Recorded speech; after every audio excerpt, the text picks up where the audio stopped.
Hey, Alexandra here, owner and founder of Vinok Personal Stylist based out of Washington, D.C. Are you the planner in your friend group? Because guess what is rapidly approaching is Valentine's Day, aka Galentine's Day.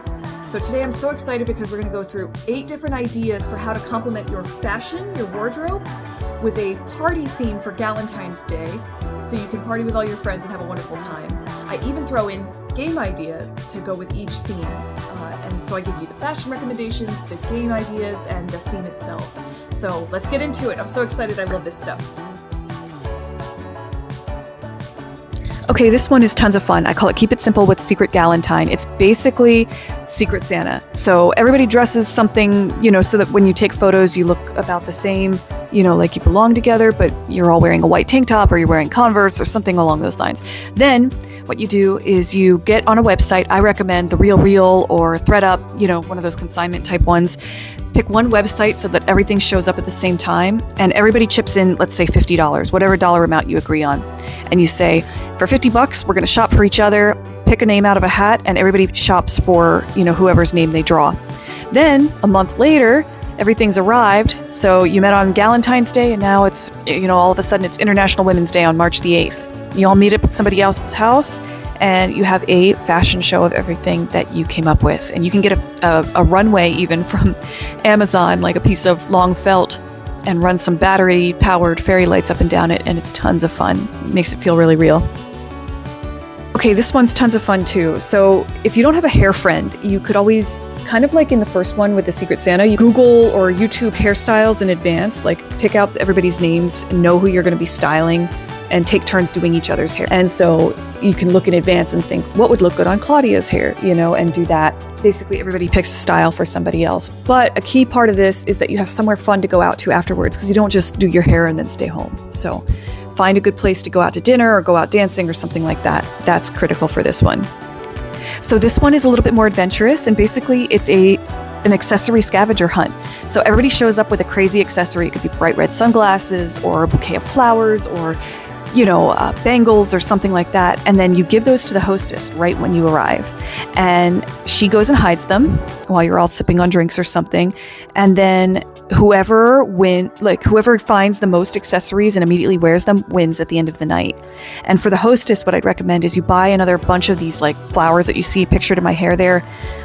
Because you can get like 10 of them on Amazon for like $12. And that helps make sure that there's a clear winner. If there's only a few people playing, everybody could theoretically find 1 or 2 accessories and not have a clear winner. But if there's like 15 pieces in circulation, somebody's going to end up finding like 7 or 8 of them and be a clear winner.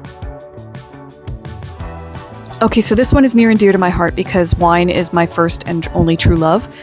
So if you're into the pinup aesthetic and you love to drink wine, Pinot Noir just goes with just about anything. They call it Thanksgiving wine because it pairs with everything.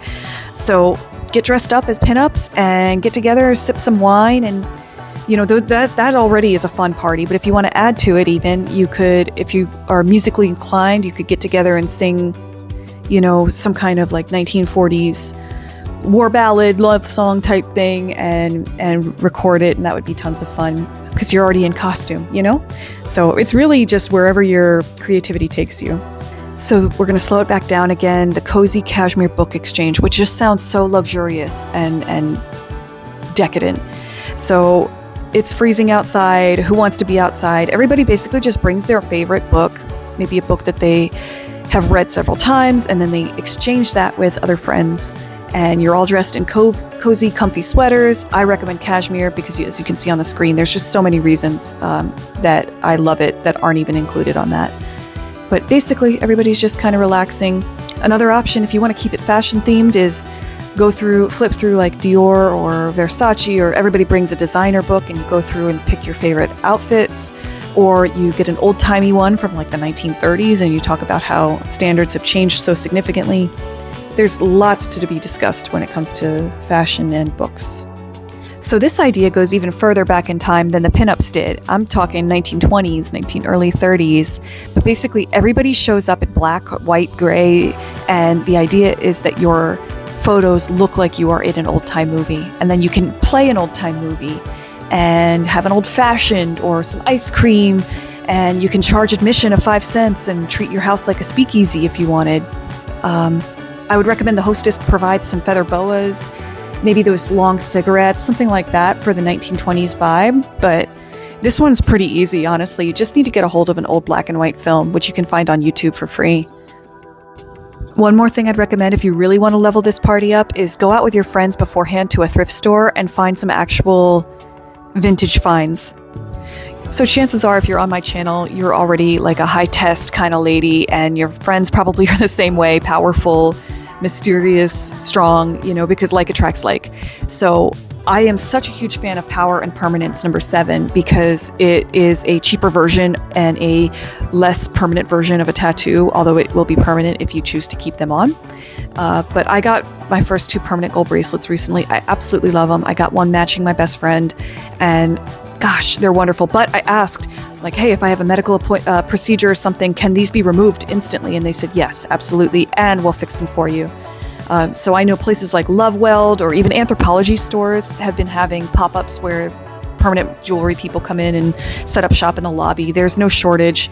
So just Google it if that's something you're into. But the power clashing of the pink, hot pink shoes, the red, the golds, it's just such a great combination. What a fun idea this would be.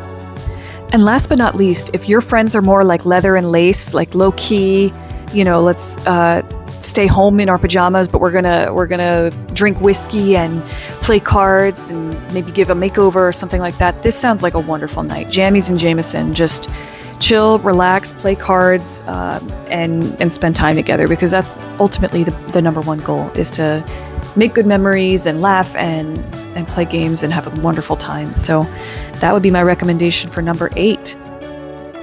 So which one are you gonna pick? For me, I would have a hard time choosing. I would do all 8 parties at once if I could this year. But then again, that's why I recommended them. I love all this stuff. Which one are you gonna pick? I would love to hear about how it went after the fact, and maybe even send a photo of all of your friends and you dressed up watching an old-time movie in black and white. That'd be so cool. I would love that. Thanks for watching today, and happy Galentine's Day!